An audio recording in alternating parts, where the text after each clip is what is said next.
उन्होंने पैसे दिए क्या 30 जोड़ी के? नहीं माँ, अभी पैसे नहीं दिए। बोला जब बिक जाएंगे तब पैसे देंगे।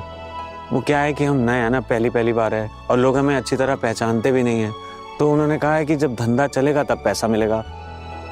और माँ, हम तो दुकान से निकल के सड़क की दूसरी तरफ खड़े हो गए थे, तब वहाँ पे देखा कि ग्राहक आ रहे थे उस दुकान में। तब हमने देखा कि उस दुकानदार ने ना हमने जो गुड्डे गुड्डियां दिए थे वो दिखा रहे थे ग्राहकों को।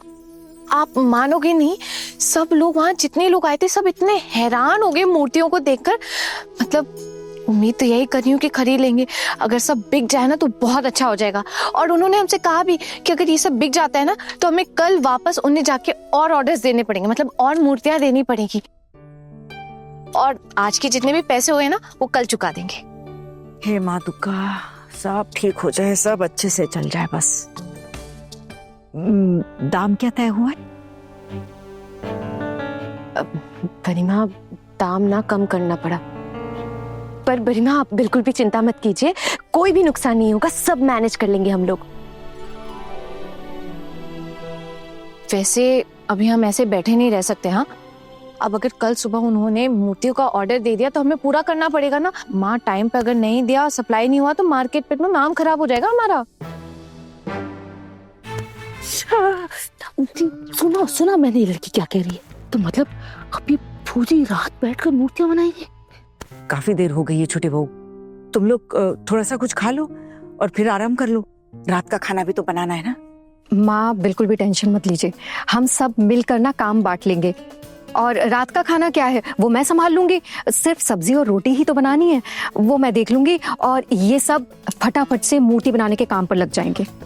और मिट्टी को भी अच्छे से गूंथकर मान तैयार करना होगा, वरना मूर्तियों में दरारें पड़ जाएंगी। फिर गरिमा, आप भी मिट्टी गूंथकर माल बना दीजिए, आपको सही अंदाजा भी होगा। और बाकी सब काम हम लोग कर लेंगे, क्यों दीदी? हाँ बिल्कुल। और मैं भी एक काम करती हूँ, मैं ना चूल्हा जला देती हूँ। मीता दीदी और दीदी भाई, आप लोग मिट्टी मिलाकर गूंद लीजिएगा। और माँ, आप एक बार मान देख लीजिएगा सही है कि नहीं, फिर हम सब मिलकर मूर्तियों का आकार दे देंगे। इतनी मेहनत कर पाओगे क्या तुम सब?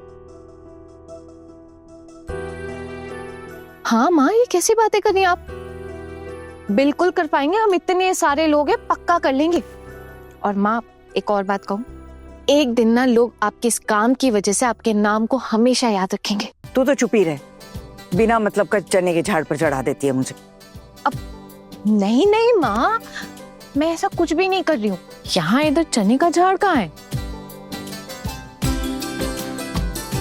लेकिन माँ, मैं सच में एक बात बताऊं, हम सब ना पूरी मार्केट घूम कर आ रहे हैं, लेकिन कहीं पे भी ऐसी मूर्तियां है ही नहीं माँ। एक दिन हम सब चलते हैं ना कृष्णा नगर, देख के आएंगे वहाँ कैसे क्या क्या बनता है। और माँ, वहाँ से लौट कर आने के बाद आप हमें नए नए डिजाइन की मूर्तियां बना के दीजिएगा, हम तैयार कर लेंगे। पहले जितना माल हाथ में है उसी को बनाकर खत्म करते हैं। हाँ, उसको बेचते हैं, फिर बाद में देखी जाएगी। माँ, आप बिल्कुल भी टेंशन मत लीजिए, सब हो जाएगा। और पता है आपको, दुकानदार भी हमें बहुत अच्छे मिले। अगर मूर्तियां बिक गई ना तो देखना कल हमें फिर से बुलाएंगे वो। और अगर नहीं बिकी तो? अरे नहीं माँ, ऐसा नहीं होगा, सब बिक जाएंगी। वो दुकान बहुत चलती है, कई चीजें खरीदने आते हैं लोग वहां पे। माँ, वो जो आपकी मूर्तियां थी ना, जब वो काउंटर पे रखी गई थी ना, तो काउंटर इतना सुंदर लग रहा था। अब आपको कैसे पता होगा, आप वहां गई नहीं थी। आपकी मूर्तियां चमक रही थी दुकान में, लोग हैरान थे कारीगरी देखकर। अच्छा हुआ जो भी हुआ, अब इस उम्र में एक बीड़ा उठाया है, अधूरा रहेगा ना तो अच्छा नहीं लगेगा। अब घर में इतने सारे लोग हैं, सबका पेट पालना है। ए बड़ी बहू। जी माँ। जाओ, जल्दी से जाके काम खत्म करो, समय बर्बाद मत करो। हाँ, मैं जाकर निपटा देती हूँ सारा काम।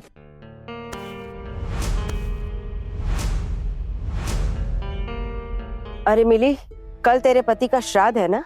हाँ पिशी मुनी, मैं मंदिर जाके थोड़ी पूजा कर लूंगी, घर पे कुछ नहीं करूंगी। जो कर रही हो कम कर रही हो क्या? विधवा के लिबास में बाजार में इनके साथ आवारागर्दी करती हो, अब क्या बाकी रह गया है करने को?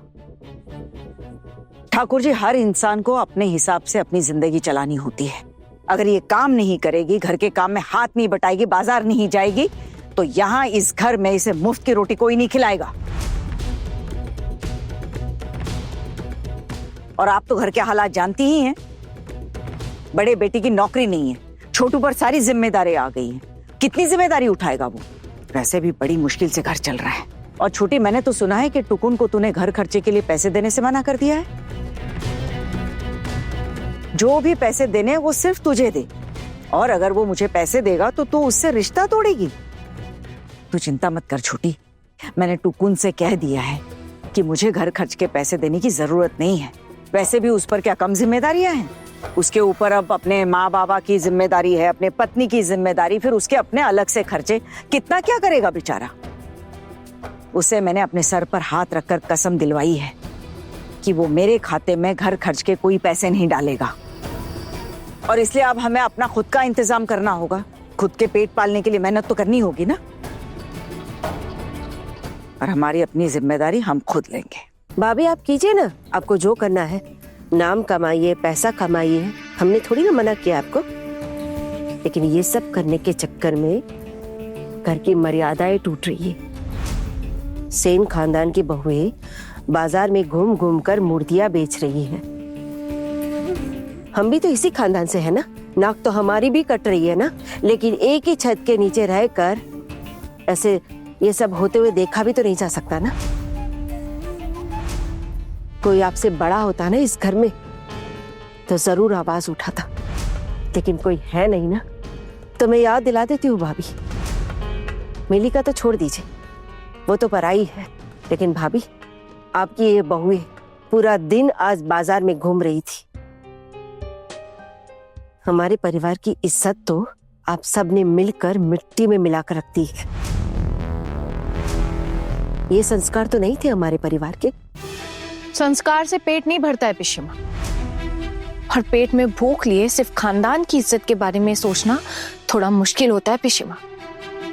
वैसे आप ये कैसे समझे? आपके पति के चले जाने के बाद तो आप खुद यहाँ आ गई थी ना माँ के भरोसे रहने के लिए। यहाँ तो आपको रोटी, कपड़ा, मकान सब कुछ मिला। कभी भी किसी भी मुसीबत का सामना नहीं करना पड़ा ना, आराम से जिंदगी कटी आपकी। और आपका बेटा, उनकी परवरिश भी तो यहाँ इसी घर में हुई है ना, माँ के भरोसे। अब आपका बेटा इतना अच्छा कमाता है, नौकरी करता है, आपका खर्चा उठाता है, तो फिर आपको किस बात की टेंशन? लेकिन हमारे हालात ऐसे नहीं है ना पिशिमा। कमाने वाला सिर्फ एक इंसान है यहाँ पे। अब ऐसी परिस्थिति में हम संस्कार और इज्जत के बारे में सोचकर घर पे बैठ के रो तो नहीं सकते हैं ना। और मेहनत करने से इज्जत कम नहीं होती है पिशिमा। इसलिए हम लोग मेहनत करते हैं, बाजार जाते हैं, खुद का काम खुद करते हैं, ताकि किसी के ऊपर सर का बोझ ना बन सके। और रही बात दीदी भाई की, तो दीदी भाई के पति का श्राद्ध कल है, वो पूजा कर लेंगी। और फिर जब इनके दिल में इनके पति के लिए इतनी इज्जत है ही नहीं, तो फिर आप अलग से इनके पति के लिए इज्जत दिखाकर क्या हासिल कर लेंगी पिशिमा? ये क्या बकवास कर रही हो तुम? पिशिमा, आपने जैसा कहा मैंने भी वैसा ही जवाब दिया आपको। यहाँ तो हम सब जानते हैं ना कि दीदी भाई के पति और ससुराल वाले उनको कितना सताते हैं। उनके दिल में इनके लिए जरा भी प्यार और इज्जत नहीं था। तो फिर दीदी भाई को भी कोई जरूरत नहीं है उनका नाम जपने की। ये जितना करनी है उतना ही काफी है। और पिशिमा, आप ये सब छोड़िए, आप मेरी बात ध्यान से सुनिए। देखिए, अब आपकी उम्र हो गई है और आपके हाथ में काफी समय। अगर इतना समय मेरी सासू माँ के पास होता ना, तो वो भगवान की सेवा में अपना मन लगा लेती, या कहीं भजन कीर्तन या कथा सुनने चली जाती। लेकिन फिलहाल माँ के पास इतना समय नहीं है। और शायद कल हमें एक बहुत बड़ा ऑर्डर भी आने वाला है मूर्तियों का, जिसकी वजह से हमें अभी खाना पीना जल्दी खत्म करके काम पे लगना है। लेकिन आपके पास तो बहुत खाली वक्त है ना पिशिमा। पास के मंदिर में ना भजन कीर्तन चल रहा है, आप वहां क्यों नहीं चली जाती हैं?